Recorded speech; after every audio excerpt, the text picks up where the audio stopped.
Hi hello నమస్తే welcome to Varalakshmi's పొదరిల్లు. అందరూ ఆరోగ్యంగా ఆనందంగా జీవించాలని మనస్ఫూర్తిగా కోరుకుంటున్నాను. కొత్తగా ఎవరైతే నా ఛానల్ చూస్తారో తప్పకుండా లైక్ చేయండి, షేర్ చేయండి, సబ్స్క్రైబ్ చేయండి.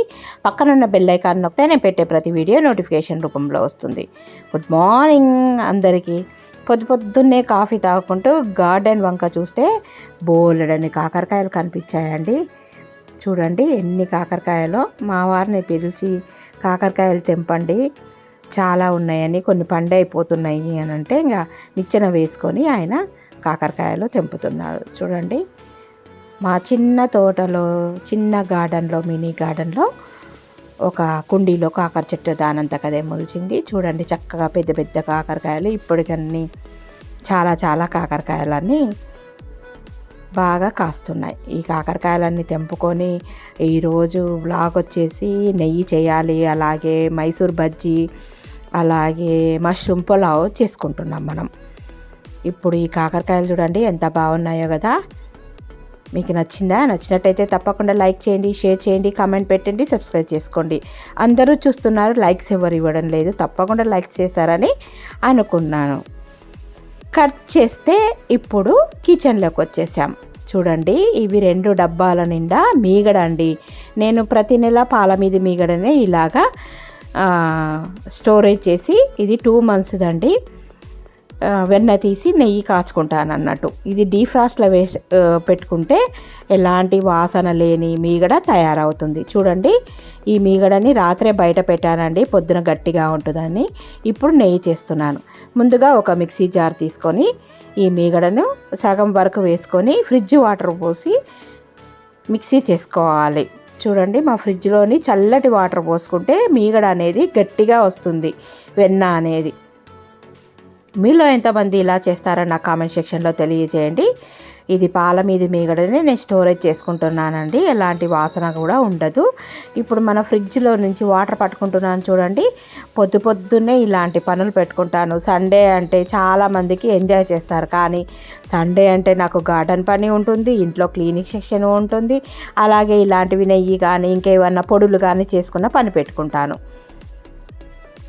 చూడండి ఇప్పుడు మనం పట్టుకొచ్చిన ఫ్రిడ్జ్ వాటర్ని మిక్సీ జార్లో వేసి మిక్సీ పట్టుకుంటున్నాను. ఎంత నెయ్యి వచ్చిందంటే వెన్న ఒక 2 kgs దాకా వచ్చింది. చూడండి ఫ్రిడ్జ్ వాటర్ పోసి పట్టే వరకు ఎంత గట్టిగా వెన్న వచ్చిందో, ఎంత బాగుందో చూస్తున్నారా. చేయితోని మొత్తం తీసేస్తున్నాను. చాలామందికి నెయ్యి చేయడం తెలీదు, మన వీడియోలో ఉంది, ఒకసారి చెక్అవుట్ చేయండి. చూడండి గట్టిగా రాయి లాంటి వెన్న వస్తుంది ఫ్రిడ్జ్ వాటర్ పోసి పట్టుకోవడం వల్ల. మొత్తం మీగడ పట్టేశానండి, 2 డబ్బాలు ఖాళీ అయిపోయినాయి. ఇది లాస్ట్ వాయ్ అన్నట్టు. చూడండి గిన్నెలో ఎంత వెన్న వచ్చిందో. నేను ఒక 2 monthsకి ఒకసారి ఇలాగా చేసుకుంటాను. మేము లీటర్ పాలు తీసుకుంటాం, గేదె పాలు, బర్రె పాలేనండి. పాలు రాత్రి కాచి ఫ్రిడ్జ్లో పెట్టేసి పొద్దున్నే మీగడ తీసి ఇంట్లోకి వాడుకుంటాను. ఇప్పుడు చూడండి ఈ మీగడ అంతా శుభ్రంగా కడిగి వాటర్ అంతా 4-5 సార్లు కడుక్కుంటే మనకు చాలా బాగుంటుంది, వాసన లేకుండా. ఇది వీటికి వచ్చిన నీళ్ళను మనకు మొక్కలకు పోస్తే చాలా బలం అండి, మొక్కలు బాగా పెరుగుతాయి. ఇప్పుడు చూడండి ఈ వెన్న కడుగుతుంటే ఎలా వస్తున్నాయో పాలలాగా తెల్లగా. ఆ పాలలాగా నీళ్ళన్నీ వెళ్ళిపోయే వరకు శుభ్రంగా బాగా కడుక్కోవాలి ఒక 4-5 సార్లు. ఈ నీళ్ళనన్నిటినీ ఒక బకెట్లో వేసి వంపేసుకుంటున్నానండి నేను. అవి మొక్కలకు పోస్తాను. మా ఇంట్లో గార్డెన్లో చూశారు కదా ఎన్ని మొక్కలు ఉన్నాయో. నేను ఇలాగ బియ్యం కడిగిన నీళ్ళు, ఇలాగా వెన్న కడిగిన నీళ్ళు, కూరగాయల నీళ్ళు పోయడం వల్ల నా గార్డెన్ ఎంతో అందంగా ఆరోగ్యంగా పెరుగుతుందండి. ఇప్పుడు ఇది 2వసారి కడుగుతున్నాను. అలాగా వెన్నను శుభ్రంగా 3-4 సార్లు కడుక్కోవడం వల్ల మనకు మంచిగా గుమ్మగుమ్మలాడే వెన్న తయారవుతుంది. చూడండి ఇప్పుడు వాటర్ చూడండి, అప్పుడు పాలలాగా ఉంటే ఇప్పుడు ఏమీ లేకుండా తెల్లగా స్వచ్ఛంగా కనిపిస్తుంది. చూస్తున్నారు కదా, ఇలాగా శుభ్రం చేసుకోవాలి. ఇప్పుడు ఇదంతా వంచేసుకొని ఈ గిన్నెని తీసుకుపోయి స్టవ్ మీద పెట్టేసుకుంటే మనకు నెయ్యి కరుగుతుంది. ఈ వెన్న ఇది తీసి పెట్టుకుంటానండి. ఒక డబ్బెడు చపాతీ పైకి, పూరి పైకి, ఎప్పుడన్నా గారెలలో వేసుకొని తినడానికి మాకు కావాలి. అందుకోసానికి ఒక డబ్బా నిండా వెన్న తీసి ఫ్రిడ్జ్లో పెట్టేసుకొని ఇప్పుడు ఇది స్టవ్ మీద పెట్టేసుకున్నాను. ఇంకా మిగతా వెన్న ఉంటుంది కదండి, మొహానికి, చేతులకు, మెడకు ఇలా రాసుకొని స్నానం 1 గంట అయినాక చేస్తే మన స్కిన్ ఎంతో ఆరోగ్యంగా చాలా బాగుంటుందండి. నేనైతే ప్రతిసారి ఇలాగే చేస్తాను. ఎంతో స్కిన్ స్మూత్గా, మనకి ఎలాంటి మచ్చలు లేనిది చాలా అద్భుతంగా ఉంటుంది. మీరు ఇలా ఎంతమంది చేస్తారో నా కామెంట్ సెక్షన్లో తెలియజేయండి. కట్ చేస్తే ఇప్పుడు స్టవ్ మీద నెయ్యి చూడండి కరుగుతూ ఉంది. ఎంత బాగా అయింది కదా. నాకు దాదాపు 2 kgs నెయ్యి వచ్చింది. ఇలాగా ఎక్కడ గిన్నెకి అంటుకపోకుండా నెయ్యి బాగా కలుపుతూ ఉండాలండి. ఒక బెల్లం ముక్క వేసే నెయ్యి చాలా రోజులు నిల్వ ఉంటుంది. అలాగే కొద్దిగా మెంతులు కూడా వేసుకోవాలి. చాలా బాగుంటుందండి. ఇప్పుడు ఇంకా టిఫిన్ రెడీ చేసుకోవాలి కదా. ఇవాళ మా ఇంట్లో కొద్దిగా ఇడ్లీ పిండి మిగిలిపోయింది. మైసూర్ బజ్జీ వేస్తున్నా. దాంట్లోకి టొమాటో చట్నీ. ఒక స్టవ్ మీద గిన్నె పెట్టుకొని అందులోకి కొన్ని పచ్చిమిరపకాయలు, టొమాటోలు, జీలకర్ర వేసి వేయించుకోవాలండి. ఇది చల్లగా అయిపోయింది. మిక్సీ జార్లో వేసి మనము మొన్న పొడులు చేసుకున్నాం కదండి, దాంట్లో పల్లీల పొడి వేసి ఉప్పు వేసి మిక్సీ పడుతున్నాను. చాలా బాగుంటుందండి ఈ చట్నీ. చూడండి, నేను మొన్న పొడులది వీడియో చేశాను కదా. ఇలాగ పొడులు మనం చేసి పెట్టుకుంటే ఎప్పుడు కావాలంటే అప్పుడు పచ్చడిలోకి వేసుకోవచ్చు. పల్లీల పొడి అండి. ఇలాగ 2 వెల్లిపాయలు వేసి మిక్సీ పట్టుకొని వస్తున్నాను. ఇప్పుడు నెయ్యి మొత్తము రెడీ అయిపోయింది. ఇలాగ నురగగా పైకి వస్తే మనకు నెయ్యి రెడీ అయినట్టండి. చూడండి, ఎక్కడ పొంగిపోకుండా ఉండడానికి పెద్ద గిన్నె పెట్టుకున్నాను నెయ్యిది. ఇలాగ చూడు, నల్లగా కింద గసిలాగా వస్తుంది. ఇలా అయితే మనకు నెయ్యి రెడీ అయినట్టు. ఇప్పుడు చూపిస్తున్నాను కదా, ఇలా గసి వచ్చింది కదా. ఇప్పుడు తమలపాకులు తెచ్చేసుకొని వేసుకుంటే గుమగుమలాడే నెయ్యి రెడీ అవుతుందండి. ఇప్పుడు మన గార్డెన్లో తమలపాకులు ఉన్నాయి కదా, వాటిని శుభ్రంగా కడిగి ఈ నెయ్యిలో వేసుకుంటే చాలా రోజుల వరకు చెడిపోకుండా తమలపాకులు వేస్తే నెయ్యి గుమగుమలాడుతూ ఉంటుందండి. చూడండి చిటపటమని ఎలా వేగుతున్నాయో. మీలో ఎంతమంది ఇలాగ తమలపాకులు నెయ్యిలో వేస్తారో. ఆ తమలపాకులు అన్నం మీద, వేడివేడి అన్నం మీద ఒక తమలపాకు వేసుకుంటే బోల్డ్ అంత నెయ్యి ఉంటుంది. కమ్మగా వేసుకొని పప్పు వేసుకొని మామిడికాయ పచ్చడి వేసుకొని తింటూ ఉంటే స్వర్గమే కనిపిస్తుంది. మీకందరికీ నెయ్యి చేసే విధానం చూసేశారు కదండి. ఇలాగా చేసేసాను. ఇంకా ఈ నెయ్యి పక్కకు పెట్టేసుకొని మనం ఇప్పుడు పచ్చడి ఎలా అయిందో చూసేద్దాం. వావ్, చూడండి పచ్చడి మెత్తగా రుబ్బేసుకున్నాం మనం. ఇప్పుడు ఈ పచ్చడికి తాలింపు ఏం అవసరం లేదండి. ఒక గిన్నెలో ఊడ్చి పక్కన పెట్టేసుకుందాం. రాత్రి మిగిలిపోయిందండి. నిన్న ఇడ్లీలు వేశాను, కొద్దిగా హెల్త్ బాగలేకుంటే మీకు ఆ వీడియో చూపించలేదు. ఇడ్లీ పిండిలో నేను మైదా పిండి వేయకుండా ఒక 2 టేబుల్ స్పూన్స్ గోధుమ పిండి, 2 టేబుల్ స్పూన్స్ బియ్యం పిండి వేసి ఇలాగా కలిపి పెట్టుకున్నాను. దీంట్లోకి సన్నగా తరిగి పెట్టుకున్న ఉల్లిపాయలు, పచ్చిమిరపకాయలు, కరివేపాకు, కొద్దిగా ఉప్పు, వంట సోడా వేసి బాగా కలిపి పెట్టుకోవాలి. చూడండి, ఈ విధంగా చేసేసుకుంటే మనకు బాగుంటుంది. ఇలాగ ఇడ్లీ పిండి మిగిలితే మీలో ఎంతమంది మైసూర్ బజ్జీ వేసుకుంటారో, లేకుంటే పునుగులు అనొచ్చు, చిట్టి పునుగులు అనొచ్చు. ఇలా ఎంతమంది చేసుకుంటారో నా కామెంట్ సెక్షన్లో తెలియజేయండి. కొద్దిగా రుచికి తగినంత ఉప్పు, వంట సోడా వేసి బాగా బీట్ చేసుకోవాలండి. పైకి కిందికి పిండిని ఇలాగా అనుకోవడం వల్ల ఎయిర్ బబుల్స్ వచ్చి మనం చేసుకోబోయే చిట్టి పునుగులు చాలా క్రిస్పీగా, లోపల సాఫ్ట్గా, పైన క్రిస్పీగా, క్రంచీగా అద్భుతంగా ఉంటాయి. కొద్దిగా వాటర్ వేసుకుందాం, ఎందుకంటే చాలా గట్టిగా ఉంది. ఇప్పుడు చూడండి, ఇలాగా బాగా కలిపి పక్కన పెట్టేసుకొని స్టవ్ మీద మనము ఆయిల్ పెట్టుకుందాం. ఒక చిన్న కడాయి పెట్టుకొని అందులోకి నూనె వేసి వేడి చేసుకున్నాను. నేనైతే చేతిని నీళ్ళల్లో డిప్ చేసుకొని వేస్తానండి. ముందుగా ఆయిల్ కాగిందా లేదా అని ఒక చిన్న పిండి ముద్దను వేసి చూశాను. ఆయిల్ కాగింది. ఇది చూడండి ఎంత బాగా ఉబ్బిందో. తీసి పక్కకు పెట్టేస్తున్నాను. ఇప్పుడు ఒక గిన్నెలో వాటర్ పెట్టుకొని ఇలాగ చెయ్యి అద్దుకొని ఈ 2 బొట్టన వేలు, చూపుడు వేలు మధ్య నుంచి ఇలాగ వేస్తే రౌండ్గా వస్తాయి. చూడండి ఎంత చక్కగా పడుతున్నాయో. ఇలాగా వేసుకోవాలి. నేనైతే ఇలానే వేస్తాను. ఎలాంటి తోకలు కానీ ఏమీ లేకుండా మనకు చిన్న మైసూర్ బోండా కానీ, చిన్న వాటిని చిట్టి పునుగులు అంటారు కదండి, తోకలు లేకుండా చాలా బాగా వస్తాయి. చూడండి ఎంత మంచిగా వేస్తున్నాను. మీకు ఇలా రాకపోతే ఒకసారి ట్రై చేయండి. మామూలుగా మీకు నచ్చిన విధంగా మీరు వేసుకోండి. నేనైతే గుండ్రంగా, రౌండ్గా రావడం కోసం ఇలాగే వేస్తానండి. నాకు ఇలాగే అలవాటు. ఇప్పుడు ఇవన్నీ మనం మంచిగా వేయించుకుందాం బాగా.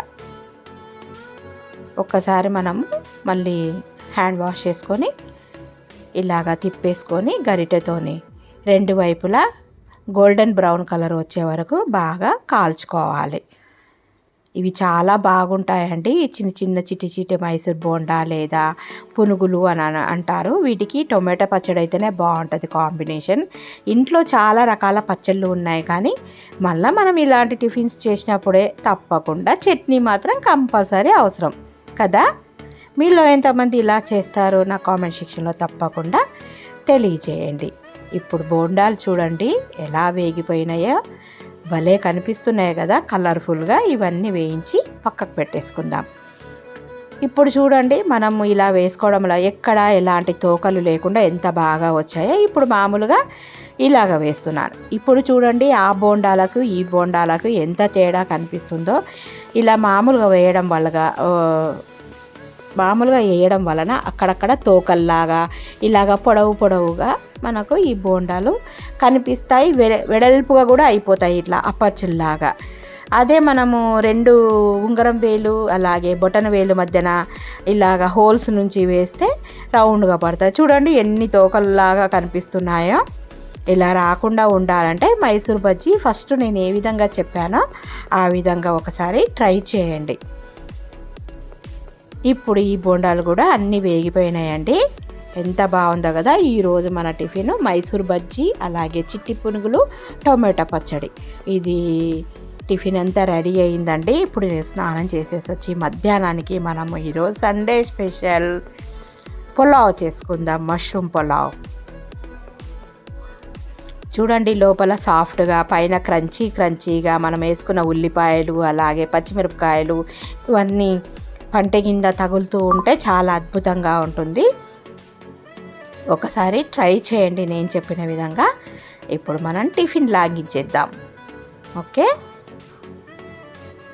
వావ్ చూడండి ఎంత బాగా పొంగినాయో కదా. లోపల చూడండి ఎంత సాఫ్ట్గా ఎంత బాగా మనకు బబుల్స్ లాగా వచ్చి అద్భుతంగా ఉంది. ఇప్పుడు మనం మధ్యాహ్నానికి లంచ్ చూసేద్దాం. హాయ్ ఫ్రెండ్స్, ఈరోజు మష్రూమ్ బిర్యానీ. శుభ్రంగా కడిగి పెట్టుకున్న మష్రూమ్ ఇలాగా బఠానీలు, పచ్చిమిరపకాయలు, ఉల్లిపాయలు, కరివేపాకు, టొమాటోలు, హోల్ గరం మసాలా, అలాగే నానబెట్టుకున్న బియ్యం, అల్లం వెల్లుల్లి పేస్ట్. ఇది బాస్మతి రైస్ తీసుకున్నాను 1 కప్పు. ఒక పెద్ద గ్లాస్కి గ్లాసున్నర నీళ్ళు. ముందుగా స్టవ్ మీద ఒక ప్యాన్ పెట్టుకొని నూనె వేడి చేసుకుందాం. ముందుగా స్టవ్ మీద ఒక ప్యాన్ పెట్టుకొని అందులో నూనె వేసి హోల్ గరం మసాలా వేసుకున్న తర్వాత చిటపటమన్న తర్వాత సన్నగా తరిగి పెట్టుకున్న ఉల్లిపాయలు, పచ్చిమిర్చి, అలాగే బఠానీలు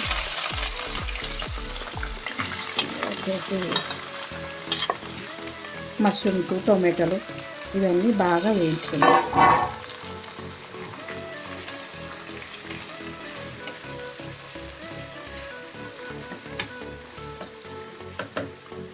మూత పెట్టేసుకుందాం. ఇప్పుడు ఎల్లిపాయ దంచి పెట్టుకునే ఎల్లిపాయ బాగా కలుపుకోవాలి. దీంట్లో వాటర్ ఉంటుంది కదా, ఇది మొత్తం నీళ్ళు ఉన్నాయి. ఇప్పుడు ఉప్పు, పసుపు, కారం ఇవన్నీ వేద్దాం.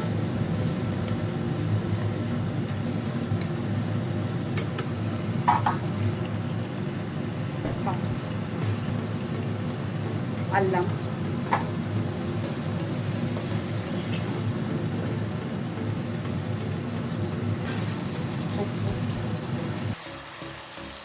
కారం,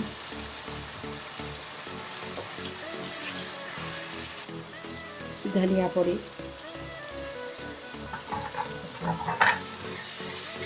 ఇవన్నీ బాగా అన్నీ మగ్గనివ్వాలి. మసాలాలన్నీ బాగా మగ్గిపోయిన తర్వాత కొత్తిమీర వేసుకొని ఎసరు పోసుకోవడమే. మసాలాలు నూనె పైకి తేలే వరకు చూడండి మంచి వాసన వస్తుంది, గుమగుమ వాసన. కొద్దిగా గరం మసాలా కొద్దిగా ఇది కూడా వేసి బాగా చూడండి నూనె పైకి తేలే వరకు ఈ విధంగా మష్రూమ్స్ అన్నీ వేసినాం కదా చక్కగా ఉడికించుకోవాలి. ఇప్పుడు మనం 1 గ్లాసు బాస్మతి రైస్కి 1.5 గ్లాసు వాటర్ పోసుకోవాలి. ముందుగా వాటర్ పోసుకొని బియ్యం వేద్దాం. నేను ఈ గ్లాస్ బియ్యం తీసుకున్నాను. ఈ గ్లాస్ బియ్యానికి 1 గ్లాస్ వాటర్, అలాగే ఇంకా 1.5 నీళ్ళు పోసి మూత పెట్టి మరిగించుకుందామండి.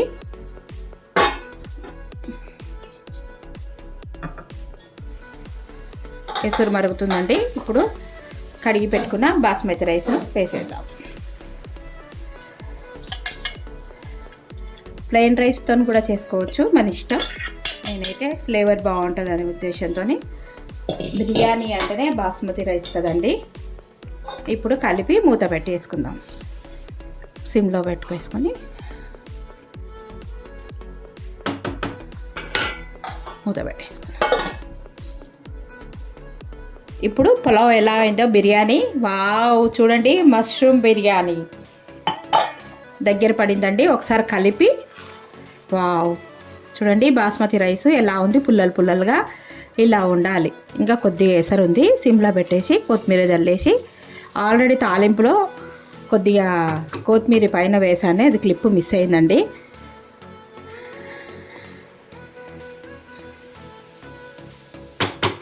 చూడండి ఎంత బాగుందో కదా.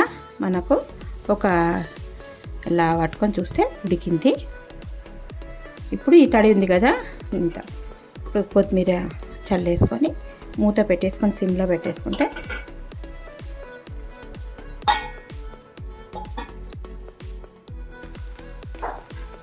ఒకసారి రైస్ చూద్దాము. చూడండి కింద నుంచి పై దాకా ఇలా కలిపేసుకుంటే, సిమ్లో పెట్టినా కూడా కొద్దిగా నాన్ స్టిక్ దాంట్లో చేసినా కూడా అడగంటుతుంది.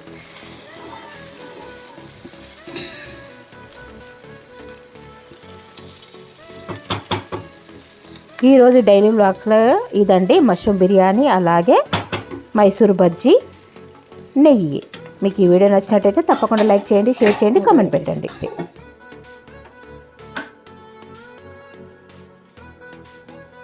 వావ్ చూడండి మష్రూమ్ బిర్యానీ, ఎక్కడ తడి లేదు. రైస్ చూడండి ఎంత పొడి పొడిలాడుతూ కొద్దిగా ఉమ్మగిలినాక మనం స్టవ్ ఆఫ్ చేసుకుందాం. ఈ వీడియో నచ్చినట్టయితే తప్పకుండా లైక్ చేయండి, షేర్ చేయండి, ఛానల్కి సబ్స్క్రైబ్ చేయండి, కామెంట్ పెట్టండి. Thank you for watching, thank you for your time. ఉంటానండి, మరో మంచి వీడియోతోనే మీ ముందు ఉంటాను. టేస్టీ టేస్టీ గుమగుమలాడే మష్రూమ్ బిర్యానీ. బాయ్.